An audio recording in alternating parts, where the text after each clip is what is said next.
कार्तिक कथा अध्याय 16। प्रेम से बोले हर हर महादेव, लक्ष्मी नारायण की जय, राधे राधे, कृष्णा कृष्णा। चैनल पे नए हैं तो चैनल को सब्सक्राइब करें। कार्तिक कथा 16 अध्याय। नारद जी बोले, विष्णु ने जलंधर के नगर में जाकर वृंदा की पतिव्रत्य को भंग करने का विचार किया।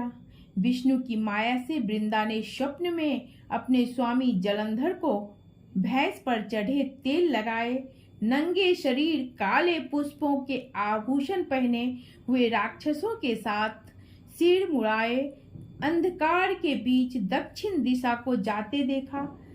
अपने सहित नगर को सागर में डूबा देख उसकी निद्रा उचट गई और वह अपने स्वप्न को सोचने लगी।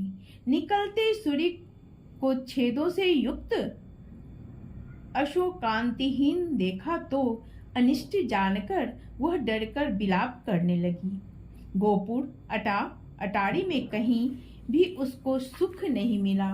फिर दो सखियों के साथ बाग में आई। डरी हुई वह भ्रमण करते हुए वन में गई, पर सुख को प्राप्त नहीं हुई। फिर वन में घूमती हुई वृंदा ने सिंह के समान मुख, चमकती हुई दाढ़ी और नेत्र वाले भयंकर दो राक्षसों को देखा। जब वह डरकर भागने लगी तब वहां पर शिष्य समेत एक तपस्वी को देखा। फिर राक्षसों के भय से अपने हाथ मुनि के गले में डालकर बोली, मैं आपकी शरण में हूँ, मेरी रक्षा करो। मुनि ने राक्षसों को भगा दिया। मुनि की हुंकार से भगे हुए राक्षसों को देख वृंदा प्रणाम कर बोली, हे कृपानिधे, आपने मेरी रक्षा की है। मैं एक प्रार्थना करती हूँ। मेरे स्वामी जलंधर रुद्र के साथ युद्ध करने गए हैं, वे कैसे हैं? मुनि वृंदा के वाक्य सुनकर ऊपर को देखने लगी। इतने में ही दो बंदर आए और मुनि को प्रणाम करके आगे खड़े हो गए। मुनि की भिकुटी का इशारा पाकर वे आकाश में चले गए। जलंधर का सिर धड़ बंदरों के हाथों में देखकर पति विनाश से दुखी वृंदा मूर्छित हो गई। तब मुनि ने अपने कमंडल का जल छिड़क कर उसकी मूर्छा दूर की। वह अपना मस्तक पति के मस्तक पर रखकर रोने लगी।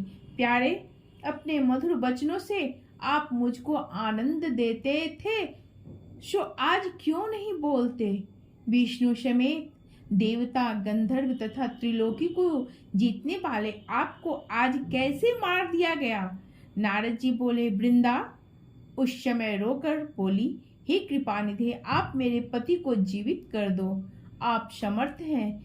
मुनि बोले, इसको शिव जी ने मार दिया है, ये जी नहीं सकता, तो भी तेरे ऊपर कृपा करके इसको जीवित करता हूँ। नारद बोले, यह कह कर मुनि अंतर ध्यान हो गए और इतने में ही जलंधर ने आकर वृंदा को आलिंगन करके प्रसन्न हो उसका मुख चूमा। वृंदा भी अपने पति को पाकर प्रसन्न हुई। उस वन के बीच वृंदा अपने पति के संग में बहुत दिन तक रमन करती रही।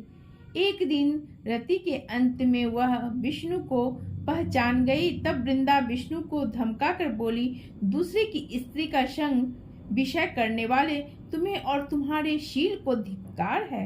मैंने तुमको जान लिया है, तुम तपस्वी रूपधारी मायावी हो। तुमने जो माया रची थी वे तुम्हारे द्वारपाल थे। क्रोध करके वृंदा ने शाप दिया, वही बंदर राक्षस होकर तुम्हारी स्त्री को हरेंगे और तुम स्त्री के दुख से वन में बंदरों की सहायता लोगे। सबके ईश्वर होने पर भी वन में भटकोगे। तुम्हारा शिष्य तुम्हारे साथ धोखा करेगा। यह कहकर वृंदा विष्णु के समझाने पर भी चिता बनाकर अग्नि में प्रविष्ट हो गई। तब वृंदा का तेज पार्वती जी में लय हो गया। विष्णु उस सती वृंदा का स्मरण कर उसकी चिता की रज को लगाते हुए वहीं रहने लगे। मुनियों ने समझाया पर चित्त शांत न हुआ। प्रेम से बोले, हर हर महादेव।